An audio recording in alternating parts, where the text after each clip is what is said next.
आज हम जिस शख्सियत पे बात करेंगे बरसगीर के फिल्म स्टार राजेश खन्ना हैं, जिनकी वफ़ात ने पूरे बरसगीर को हिला के रख दिया है। अहले दिल लोग और वो लोग जो ज़ौक़ रखते हैं फ़िल्मों के हवाले से, वो उनकी वफ़ात पर निहायत दुखी है। पाकिस्तान और इंडिया में, न सिर्फ पाकिस्तान और इंडिया में बल्कि सारी दुनिया में जहाँ जहाँ उनके फैंस हैं, वो उनकी वफ़ात पर रंजीदा हैं।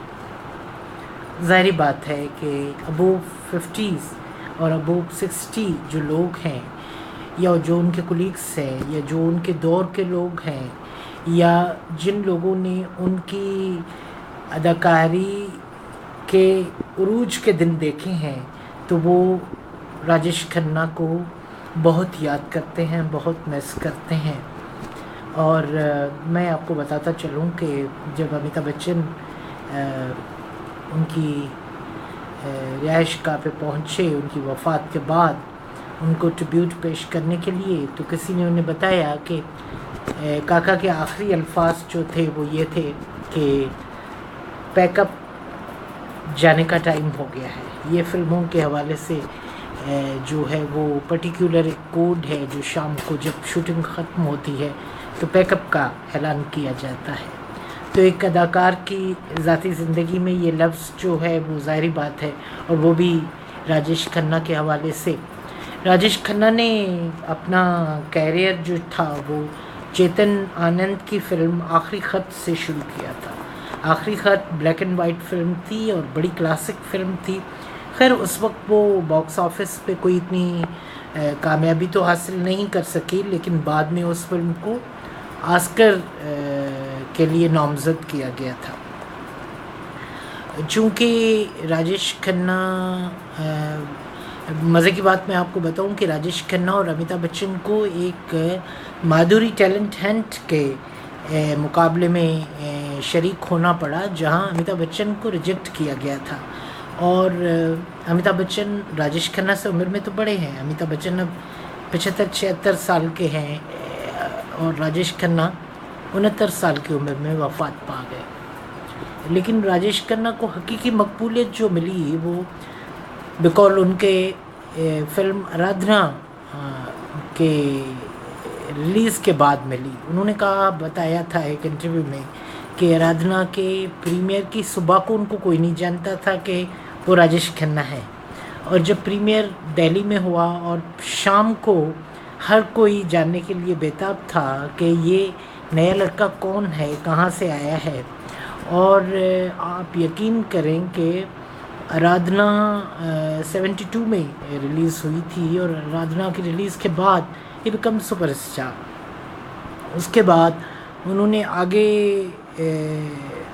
आगे गए और बहुत फिल्में साइन की, और वहाँ से लेके 80 और 85 तक तो उनकी फ़िल्मों की जो कामयाबी है वो रिकॉर्ड पे है। मेरे ख्याल में मैं आपको बताता चलूँ कि कटी पतंग, आराधना, बावर्ची, अमर प्रेम, उसके बाद जितनी भी उनकी फ़िल्में आई हैं, दर्द है, कुदरत है, बंदिश है, प्रेम नगर है, शर्मिला टैगोर, रेखा, मुमताज़ के साथ उनकी बहुत अच्छी जोड़ी बनी, और रेखा भी उनके साथ फ़िल्मों में आई। शबाना आज़मी ने उनके साथ थोड़ी सी बेवफाई और ओतार जैसी फ़िल्में की।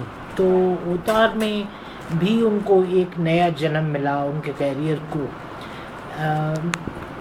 अपनी आम ज़िंदगी में उन्होंने डिम्पल से शादी तो कर ली, लेकिन वो रोमांस के कायल थे, बड़े रोमांटिक किस्म के आदमी थे। और अंजू महेंद्रू नाम की एक लड़की से उनका बाकायदा मुआशका चलता रहा, जो कि सबब बना डिम्पल और उनकी अज़दवाजी ज़िंदगी में। उस मुआशके की वजह से भी उनकी डिम्पल से ज़्यादा नहीं बन सकी, लेकिन डिम्पल में से 2 बेटियां हुई उनको। मज़े की बात ये मैं आपको बताऊं कि हॉलीवुड के अदाकार जॉनी डेप की तरह अपने जो राजेश खन्ना हैं उनकी भी ड्रेसिंग बड़ी पॉपुलर थी। वो आम पैंट शर्ट में भी इतने खूबसूरत और चार्मिंग और डैशिंग लगते थे कि लड़कियां उनके नाम पे लिफाफे भेजती थी जिनमें होटल के रूम्स की चाबियां होती थी कि आप आके हमारे साथ कुछ वक्त गुजारें। लेकिन अमिताभ बच्चन के साथ उन्होंने एक फ़िल्म की और ऐसी फ़िल्म थी ऋषिकेश मुखर्जी की आनंद, जिसमें उनका रोल जो था वो बहुत ही जानदार रोल था और उसको उन्होंने निभाया भी बड़े जानदार नमूने से। आनंद का रीवर्जन फिर करण जौहर ने बनाया है कल आज और कल के नाम से, जिसमें वही रोल शाहरुख खान ने किया है।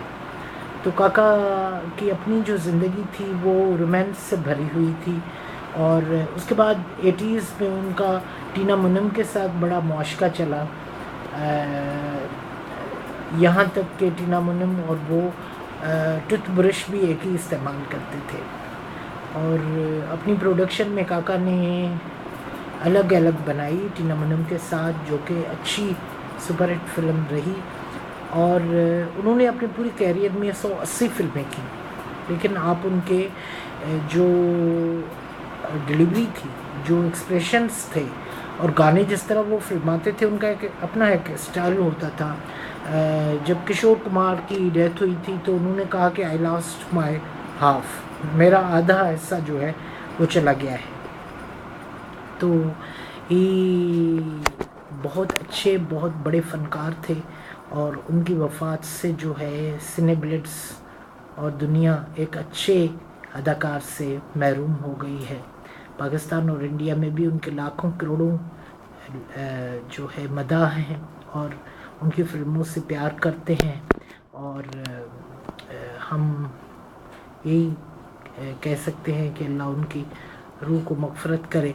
और लेकिन जब तक फ़िल्म के हवाले से, फ़िल्म रोमांस के हवाले से बात होती रहेगी, तब तक राजेश खन्ना का नाम बड़े अच्छे लफ्ज़ों में याद किया जाएगा। और उन्होंने अपने दौर की सब बहुत बड़ी बड़ी अदाकारों के साथ काम किया, राखी से लेके शबाना आज़मी से लेके मुमताज़ और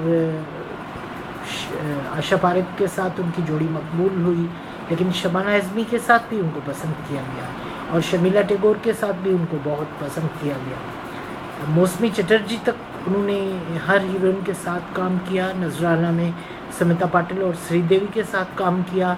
मास्टर जी में श्रीदेवी के वो हीरो बने और मास्टर जी बड़ी सुपरहिट फिल्म रही। तो इस तरह से अगर उनकी ज़ाती ज़िंदगी से हट के देखा जाए तो फिल्म के हवाले से वो अपने स्टाइल के बादशाह थे और उनके आवाज़ के जो मदोजज़ को आप देख के ये महसूस कर सकते हैं कि वो जैसे थिएटर या रेडियो के आर्टिस्ट थे। उनकी आवाज़ बड़ी खूबसूरत थी और गाना पिक्चराइज करवाने का भी उनका अपना एक स्टाइल था। तो उनकी वफ़ात से मैं समझता हूँ कि आने वाले कई सालों तक उनका ख़्याल नहीं भरा जा सकेगा और उनके जैसा खूबसूरत और खूबरू और बासलायत हीरो बॉलीवुड को शायद ही मिल सके।